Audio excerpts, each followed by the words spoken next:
chers amis internautes, nos frères et sœurs, Shalom, place Nyo Sobozwami, Eza Yabino Ekibumba, à travers notre émission Short News, Awa toujours na ESP Media. Je dis déjà merci na Ponce Moko, Simbeli Biso Caméra, Ponce Moko, un grand réalisateur. Yewana toza na ye tozozwa ba image oyo toza wapi toza awa na Selemba ou précisément na Semapar oyo ezali orphelinat munene oyo ekambami na ye moko apôtre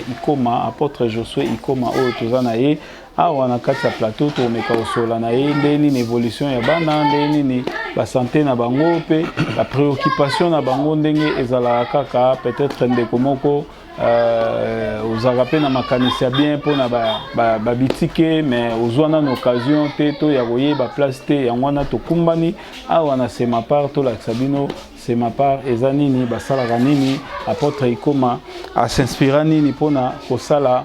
orphelinat oyo. Bonjour apôtre Ikoma. Bonjour papa Iki. Bonne santé, bonne année d'ailleurs hein. En tout cas merci, pareillement meilleur vœu. Voilà. Bonne bana na ba fête makambo nyonso to le kai bien. En tout cas par la grâce de Dieu, bonne année les gens bien. Nazaki Kwesi Maloso bien, Soso Thompson kanenge pesa la en tout cas dans ma simaki baoyaye bazaki touché de part d'autres sakalos monaki j'ai monaki en tout cas fait ngari nango madame le 15 donc deux premières semaines il y a année il y a janvier voilà. Merci beaucoup, merci Nabino Nyo surtout oyo tchaki vraiment attention Nabino pour na koluka ko pesa atakwise soso loso wapi epai na orphelinat Semapar parce que kokabela babola et kokabela ba orphelin ezali kobombisa kokotisa ye moko nzambe nyongo donc bana oyo bakanaka te bazala ba orphelin exemple lokola bébé na biso Moïse yeyo akoli bébé Moïse ayaki awa na 2 semaines lelo ye wana azosakana ye wana azoloba donc vraiment c'est une bonne chose papa, félicitations vraiment et puis na maman Mbia oyo azwaka bana penza lokola ba oya ye donc voilà yango wana toyaki kati na oyo sika kasi papa oyebisi biso ete préoccupation moko ezali mwana moko aza na mwaka moko ya maladie oyo ezotungisa pe moke eza situation nini vraiment à part la fièvre la malaria la cas mon Emmanuel on a 15 ans ok alors qu'il a 16 ans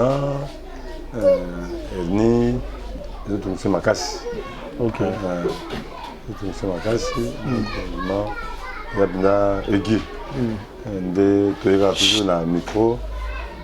na yo il a marqué partout dans le monde ce qui vous attend Moïse de comment quoi oyo ko simba mana na likambo oyo ko touché parce que à la préoccupation déjà de makasi total la colonne na bango total la classe et mon après bonne année 3 ou 4 jours après bamboule ndakisa il a nisamaki 3 jours le béton on peut tourner tout na bamboule déranger binoté ya biso makasi mire ya clôture ya simakuna bukanaki donc nous avons plein de travail ok pour famille yango portail pe le quoi mais nous avons besoin portail oyo pour na bana sécurité makasi pe classe pe kana yebe et misusu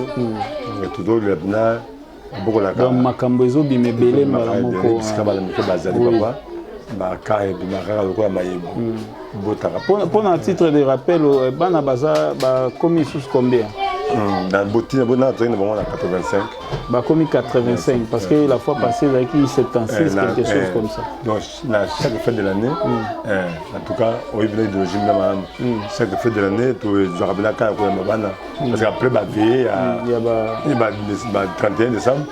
bon ba ndeko belé ba ndeko tikabana net ça na neve nièce avant de balayer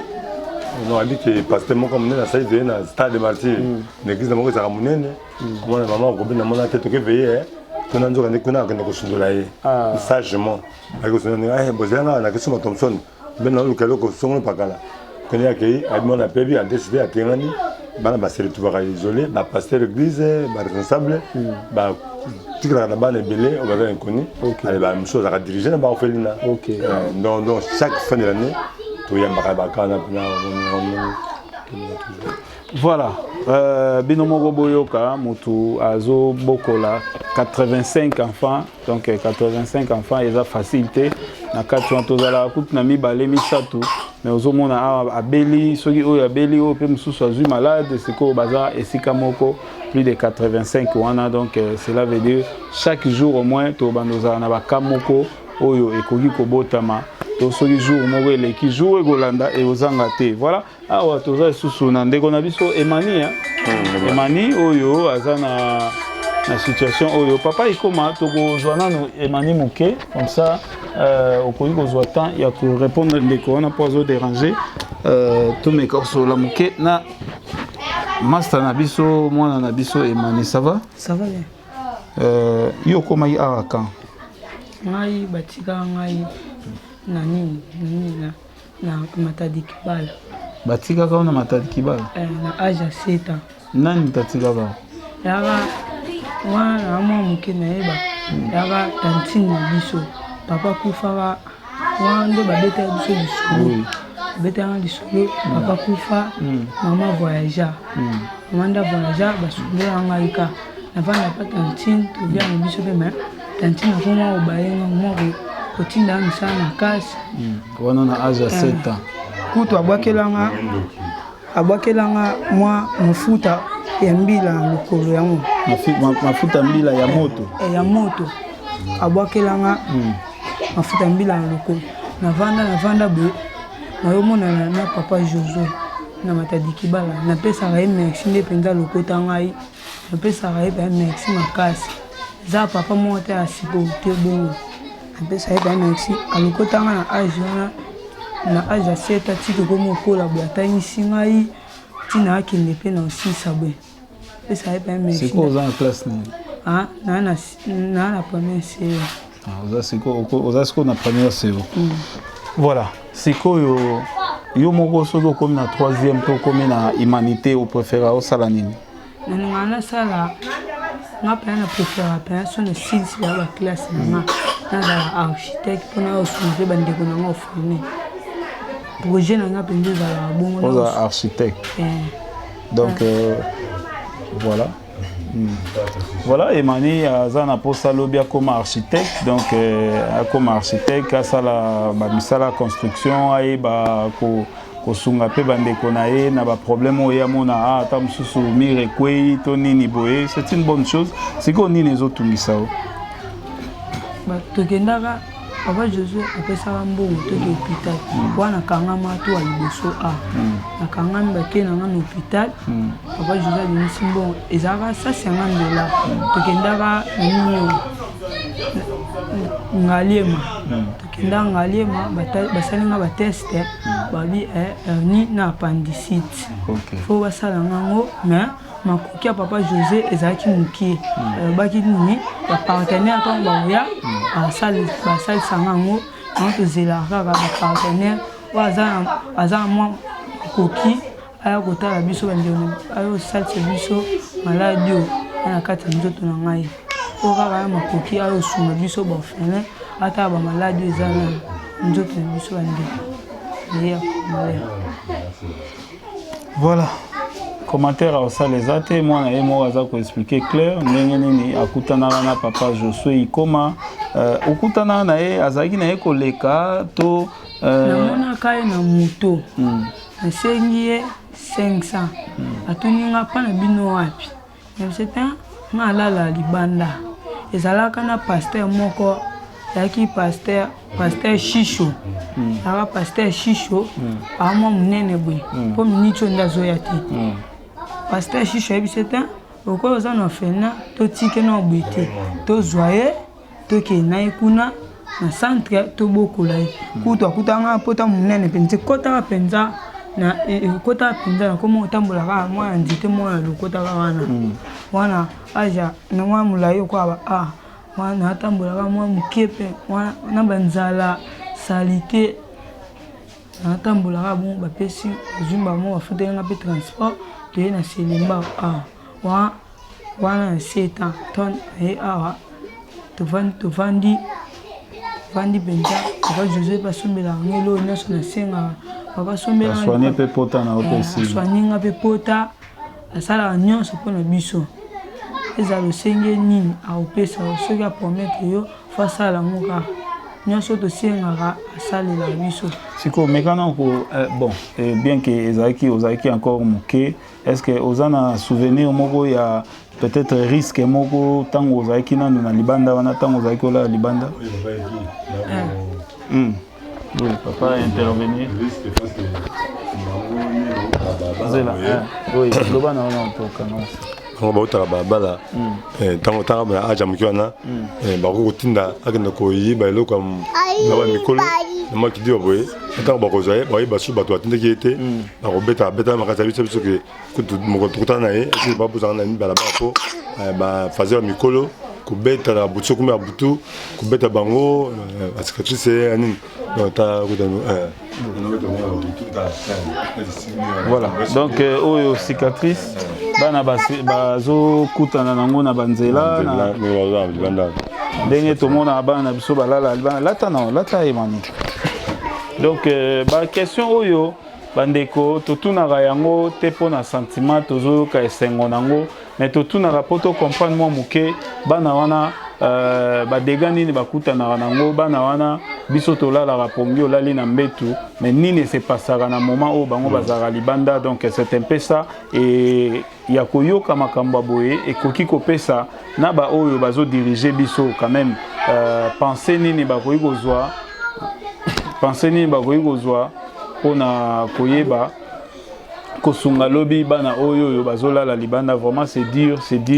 to imaginer kango mais biso to santa yango te to imaginer na moment ya mbula to imaginer na moment ya malili to imaginer na ba risque ebele oyo komela bango mais batu oyo ba vivre yango mwa muke mwana biso azaki na moins de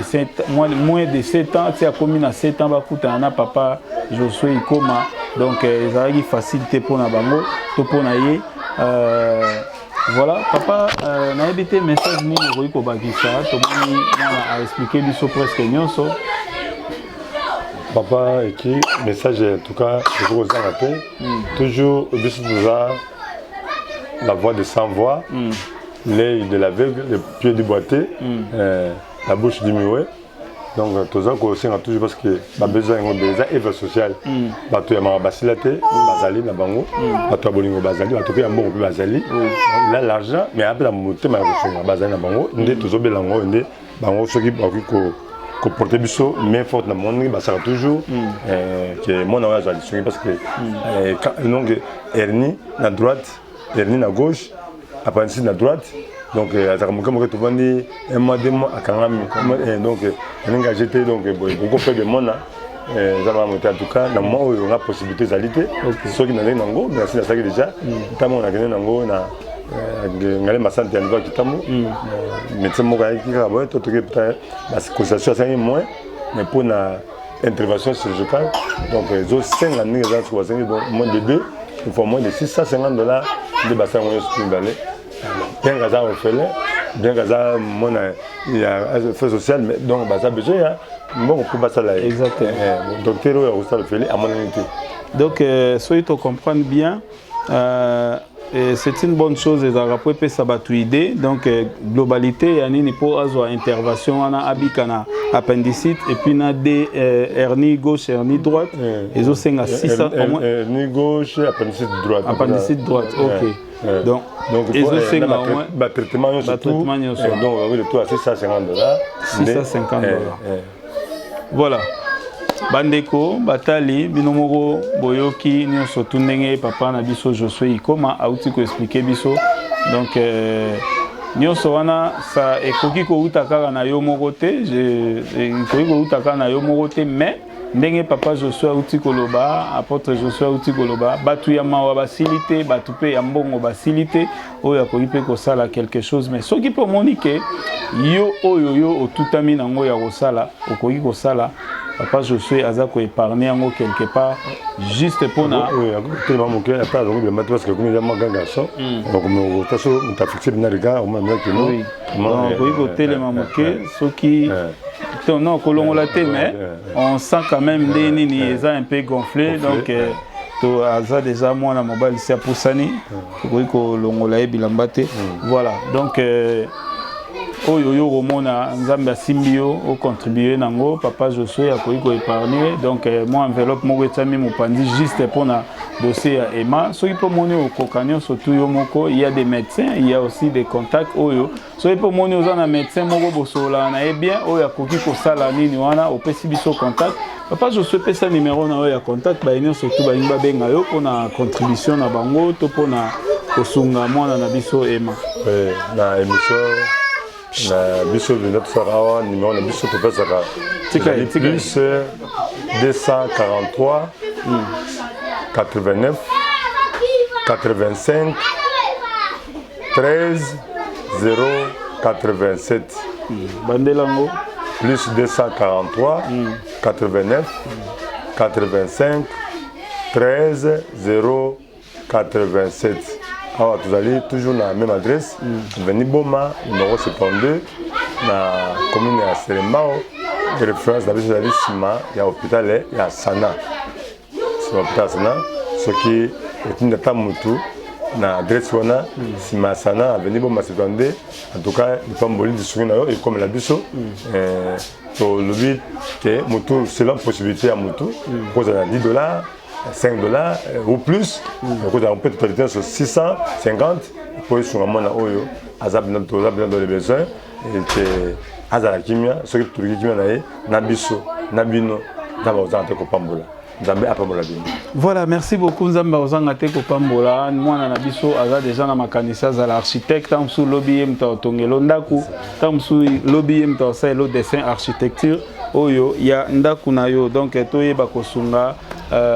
na bisika oyo ezali ya malamu to lukato somba ba champagne te pona batu to kanga congélateur te na bar to na boîte de nuit ba place ya malamu ya kolona yango oyo na orphelinat mutu oyo azomona na lokola aza na esika te aza na place te soki ezalaki oyo ya biso moko bana na kati ya ndaku tokosala nyonso tu tokoteka ta télévision tokoteka babiloko ya ndaku mpo eloko wana esalema sakasi soki mpe tosali souci na oyo babengami baorphelin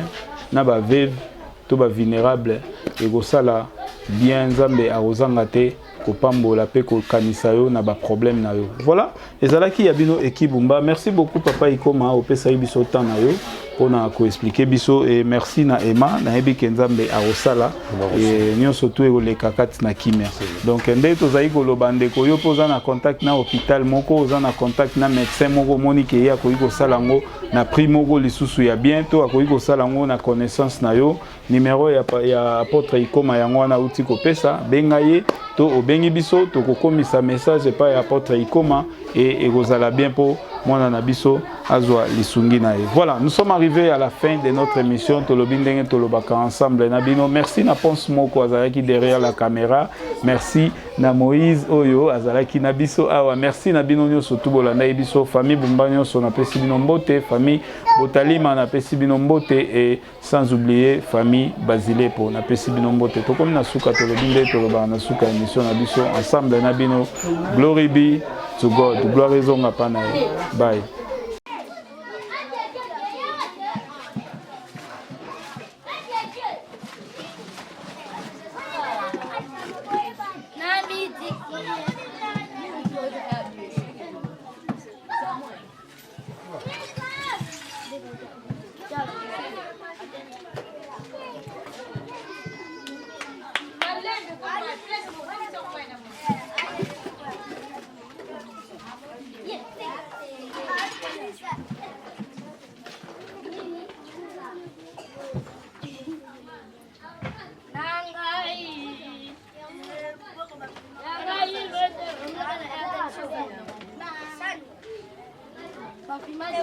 Batala.